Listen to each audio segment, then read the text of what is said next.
वंदे मातरम। कहा गया है कि लम्हों ने खता की थी और सदियों ने सजा पाई। आप जिस सरकार को चुनना चाहते हैं, जिस पार्टी को वोट देना चाहते हैं, जिस नेता को वोट देना चाहते हैं, अगर आप वोट देने के लिए नहीं निकलते तो ये आपकी गलती है, अपराध है। संविधान में, कानून में एक व्यवस्था होनी चाहिए कि ऐसे लोगों को इस अपराध की सजा मिले। बहस हो रही कि कम मतदान किसके पक्ष में गया, किसके खिलाफ गया, इससे कोई मतलब नहीं है। किसी के पक्ष में गया हो, किसी के खिलाफ में गया हो, यह बात मतदान में हिस्सा ना लेने का नतीजा क्या होता है उसको मैं एक सच्ची घटना के जरिए आपको बताना चाहता हूँ। वह गलती जो कुछ लोगों ने की और उसकी सजा कितने लोगों ने भुगती, आपको इसका अंदाजा नहीं हो सकता। जिक्र 1946 का है, बंटवारे के पहले का है। सियालकोट का नाम आप लोगों ने सुना होगा, जो आज की तारीख में पाकिस्तान में है। सियालकोट के पंजाब प्रांत का एक जिला है। सियालकोट पंजाब प्रांत का एक जिला है और सियालकोट लाहौर से उसकी दूरी लगभग 125-30 किलोमीटर के आसपास है और जम्मू से सिर्फ 42 किलोमीटर है। लाहौर बारदौली देश के एक थे गोपीनाथ, वो नेता थे, खासतौर से आसाम के बड़े नेताओं में गिने जाते थे। देश का बंटवारा हो रहा था, उसमें वो भी चाहते थे कि सियालकोट भारत में रहे। तो चूंकि सियालकोट उस समय हिंदू बहुसंख्यक इलाका था, फिर यह तय हुआ कि इसका फैसला जो है जनमत संग्रह से होगा। जनमत संग्रह की तारीख तय हुई, वोट का तरीका तय हो गया कि कैसे मतदान होगा।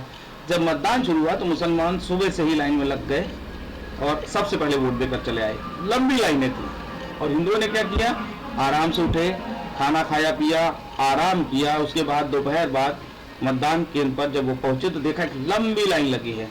तो आधे लोग तो लाइनें देखकर ही लौट गए कि बड़ी खराब स्थिति है, इतनी देर इंतजार कौन करेगा। फिर कुछ लोग जो लाइनों को देखते रहे, इंतजार में थोड़ी देर तक उनकी लाइन नहीं आई, वो भी शायद ये सोच करके चले गए कि चलो चलते हैं, बाद में कौन है, अगली बार देखा जाएगा, वोट देकर चलाएगा। तो थोड़ी देर बाद वही थक गए या ये कहिए कि उनको आराम की याद आ गई, वो भी लाइनें छोड़कर बिना वोट दिए घर चले गए। ये परिस्थिति हम लोग अक्सर देखते रहते हैं, समाज में होता रहता है ऐसा। और उसके बाद हुआ कि जनमत का जो जनसंग्रह हुआ था सियालकोट को कि हिंदुस्तान में पाकिस्तान, उसका नतीजा आया। नतीजा ये आया कि 55,000 मतों से यह प्रस्ताव पारित हुआ कि सियालकोट को पाकिस्तान में शामिल किया जाए। सियालकोट भारत में शामिल होते होते पाकिस्तान में चला गया। मालूम है क्यों? 1 लाख हिंदुओं ने वोट ही नहीं किया, अपनी आराम दे जिंदगी के कारण, एक आलस के कारण। उस समय सियालकोट में हिंदुओं की आबादी लगभग 2.25 लाख थी और 1 लाख ने वोट नहीं किया। 55,000 से प्रस्ताव गिर गया और सियालकोट पाकिस्तान में मिल गया। उसके बाद आपको याद होगा तो 1946 16 अगस्त का दिन, आप लोगों ने इतिहास पढ़ा है तमाम लोग, जब जिन्ना ने डायरेक्ट एक्शन की कॉल दी, उसका कहर सियालकोट के हिंदुओं पर भी बरपा। हिंदू औरतों की इज्जत लूटी गई, बड़े पैमाने पर कत्लेआम हुआ।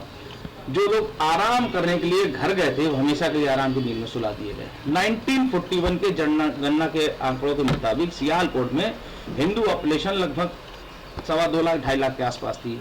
उसके बाद 1951 में जब फिर सेंसस की जनगणना हुई तो सियालकोट में हिंदुओं की आबादी केवल 10,000 बची थी 5 साल के दौरान। और 2017 आज से करीब 7 साल पहले जो फिगर निकला जनसंख्या वहां पे हिंदुओं की आबादी का सिर्फ 500। आज 7 साल बाद पता नहीं वहां एक भी हिंदू है या नहीं। तो उस दिन अगर सियालकोट के हिंदुओं ने वोट किया होता तो आज सियालकोट हिंदुस्तान का एक हिस्सा होता और जो उस समय कत्लेआम में मारे गए बहुतायत संख्या में वो आज जीवित होते। इसलिए हम वोट दें ना दें, किसको दें, ये हमारी मर्जी, ये छोड़ दीजिए, ये आपका मताधिकार है, आप इसको समझिए।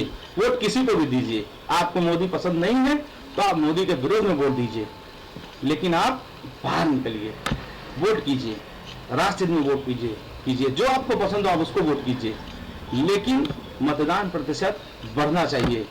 धूप है, शाम को निकलेंगे, दोपहर में निकलेंगे, इसका इंतजार मत करिए। सुबह सबसे पहले उठते ही जलपान से पहले मतदान, और अगर जलपान भी करके निकलते हैं तो आलस मत कीजिए, वोट देकर आइए, उसके बाद सारे काम निपटाइए। सरकार से मैं अपेक्षा करता हूं कि एक ऐसा प्रावधान करे कि वोट ना देना भी एक अपराध की श्रेणी में गिना जाए। ऐसे लोग जो वोट नहीं देते हैं उनकी सारी सरकारी योजनाओं से उनको वंचित कर दिया जाए। और कुछ लोग हैं ना जो लग्जरियस लाइफ जीते हैं कि मैं कहाँ सरकार की कोई योजना का लाभ लेता हूँ, मैं तो स्वयं सक्षम हूँ। ऐसे लोगों के बैंक अकाउंट्स में जहाँ से आधार कनेक्टेड हैं, अगर ऐसे लोग वोट नहीं देते हैं तो बैंक ट्रांजेक्शन पे भी इनकी कुछ ना कुछ रोक लगाई जाए। जब तक हम देश के सजग नागरिक नहीं बनेंगे, वोट मतदान में हिस्सा नहीं लेंगे, क्योंकि हमारे देश में जो वोटिंग परसेंटेज प्रथा चली आ रही है ये बहुत ख़राब है। और देशों में आप देखिए लोग वोटिंग में बढ़ चढ़ कर हिस्सा लेते हैं, लेकिन हमारे देश का मतदाता सोता रहता है। आप पक्ष के खिलाफ करिए, आप विपक्ष के खिलाफ करिए, यह आपका मामला है, लेकिन वोट अवश्य कीजिए। जय हिंद, वंदे मातरम, भारत माता की जय, इनकलाब जिंदाबाद।